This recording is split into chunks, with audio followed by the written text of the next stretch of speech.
बिस्मिल्लाहिर्रहमानिर्रहीम अस्सलाम वालेकुम की हाल है तुहाडा सब ठीक ठाक हो। अज आप बनावांगे हरी मिर्च की बड़ी ही वधिया ते कमाल की रेसिपी। इस तरीके नाल जे तुसी हरियां मिर्चां बनाते हो तो तुसी यकीन करो बड़िया ही चटपटी ते करारी जी बन के तैयार होएगी। तो बिना टाइम जाए किते आप अपनी इस वधिया जी रेसिपी नूं बना लैने आ। ते इनूं बनाउण वास्ते सब तो पहले असीं इत्थे ले लईआं सी हरियां मिर्चां। पहले तो तुसीं इन्हां नूं चंगी तरह जरूर धो लिया जे, ठीक है। जो तुसीं हरियां मिर्चां चंगी तरह धो लो तो इन्हां नूं थोड़ा जिहा खुश कर लिया जे। उन तो बाद तुसीं कोई भी छुरी ले लो या एवें किचन की जिहड़ी सीजर हुंदी है तुसीं ओह ले लो। लैके आपां इन्हां दी डंडी वाली साइड जिहड़ी हुंदी है ना ओह सारियां कट लैणियां ने। जदों तुसीं देखो कि तुसीं सारियां डंडी वाली साइड जिहड़ियां ने ओह कट कर लईआं ने, उन तो बाद आपां इन्हां नूं फिर कट्टना है। ते कट्टण दा जिहड़ा तरीका है ना, तुसीं तुहाडा दिल करे थोड़ी वड्डियां भी रख सकदे हो, इन्हां नूं तुसीं साबत भी रख सकदे हो, दरम्यान च सिर्फ एक कट ला लो।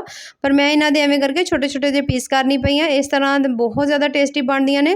दूसरा खाना बड़ा ही आसान हो जाता है। तो बस इसी तरह असी सारियां मिर्चां जिहड़ियां ने उन्हां नूं असीं कट के तैयार कर लेना है। तो इत्थे तुसीं देख सकते हो तमाम मिर्चां असीं कट के रख लईआं ने। हुण ले लवांगे आपां एक अदद पैन, ते उहदे विच आपां पावांगे थोड़ा जिहा घिओ।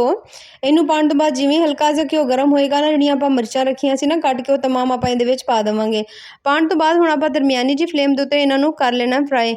जे आपां इन्हां नूं एवें ही पकांदे ना ते मिर्चां दे विच एक थोड़ा जिहा कच्चापन रहना सी, जेह्ड़ा तुहानूं स्वादी नहीं लगना सी।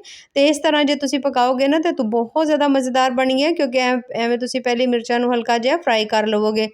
फ्राई करन तो बाद जो तुसीं देखोगे ना, तुसीं इहनूं फ्राई करदे उहदे नाल ही हल्का जिहा तुसीं नमक पा लिया जे। नमक पाउण दे नाल ना मिर्चां दी थोड़ी कड़वाहट जिहड़ी है ना ओह खत्म हो जाएगी, ते मिर्चां बहुत ज़्यादा जल्दी सॉफ्ट भी हो जाणियां, मज़े दियां भी लगणगियां। क्योंकि उवें मिर्च खाओ ना तो बहुत ज़्यादा कड़वी जी लगदी है, एवें जे नमक पा लोगे ना तो बहुत ज़्यादा टेस्टी ते मज़ेदार जी बनेगी। तो बस हुण आपां इन्हां नूं हल्का हल्का जिहा फ्राई कर लेना। जदों तुसीं देखो कि मिर्चां तुहाड़ियां हल्कियां नरम हो गईयां ने, थोड़ियां जिहियां सॉफ्ट हो गईयां ने, तो फिर आपां इन्हां सब नूं कढ लेना। कढ के आपां इहनूं किसी भी प्लेट दे विच पा लवांगे। तो इत्थे तुसीं देख सकते हो हल्का हल्का मिर्चां दा जिहड़ा कलर थोड़ा चेंज होण लग पिया। बस हुण इन्हां सब नूं आपां कढ लेना है। हुण इसे ही बचे हुए घिओ दे विच आपां पावांगे एक अदद मीडियम साइज़ दा प्याज, ठीक है। बहुता छोटा प्याज है तो तुसीं दो भी पा सकदे हो। उहनूं आपां बिल्कुल बारीक जिहा चॉप कर लेना, ठीक है। बारीक जिहा उहनूं कट लवांगे। उस तो बाद प्याज नूं आपां हल्का सॉफ्ट होने तक पकावांगे। इहदा कलर नहीं आपां चेंज करना, ठीक है, ब्राउन कलर नहीं करना। बस जिवें तुसीं देखो कि प्याज तुहाडा हल्का हल्का नरम हो गया, थोड़ा जिहा पक गया, तो आपां इहदे विच पा देवांगे 2 अदद टमाटर। टमाटर नाल भी बड़ा ही स्वादी जिहा टेस्ट बनेगा। हुण आपां टमाटर पा के ना, टमाटर मैं इत्थे 2 ही पाए है, ठीक है। इन्हां नूं भी असीं बारीक बारीक जिहा कट लिया सी। टमाटर पा के हुण आपां इन्हां नूं चंगी तरह इवें करके आपां इन्हां नूं मिक्स कर लेना। जदों तुसीं देखो टमाटर हल्के नरम हो गए ने, तो हुण आपां इहदे विच पावांगे मसाले। ते अद्धा चमचा तकरीबन ना, अद्धा चमचा जो थोड़ा ही आ, चमचे दा तीसरा हिस्सा आपां पाती लाल मिर्च इहदे विच। ते थोड़ी जी हल्दी पा देवांगे, बिल्कुल हल्का जिहा नमक पावांगे, क्योंकि नमक आपां जदों मिर्चां फ्राई करदे पए सी ना उस टाइम ही पाया सी। हुण दुबारा तो आपां इन्हां नूं कर लेना चंगी तरह मिक्स। हुण इन्हां दी भुनाई कर लांगे। जे इत्थे तुहानूं लगे हल्का जिहा पानी दा छिट्टा लाउण दी ज़रूरत है तो थोड़ा जिहा पानी दा छिट्टा ला के मसाले नूं चंगी तरह भुन लवांगे 1 तो 2 मिंट वास्ते। ते जदों तुसीं देखो मसाला तुसीं चंगी तरह भुन लिया, तो हुण आपां इहदे विच पा देवांगे हरियां मिर्चां जिहड़ियां आपां रखियां सी फ्राई करके।